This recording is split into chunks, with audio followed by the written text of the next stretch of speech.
هاي بسم الله الرحمن الرحيم السلام عليكم ورحمة الله وبركاته لما وحن سلام يا dadka halkan isugu yimid dhalinyarada culimada bulshada qaybaheeda kala duwan ee ka soo qayb galay xafladan waxaan leeyahay ma sha Allah xafladani waa xaflad loo baahnaa waa xaflad aad iyo aad maamuus sare leh waa xaflad lagu soo bandhigay kutubtii ay qoreen culimada Soomaaliyeed iyo turaf aad iyo aad u qiimo badan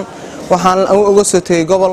waxaan uga soo tagay degmada Caabud waa waqti baan soo galiyay ma sha Allah waa ku faraxsanahay maanta inaan ka soo qayb galo oo ka soo hormuuqdo xafladan qiimaha gaarka ah huwan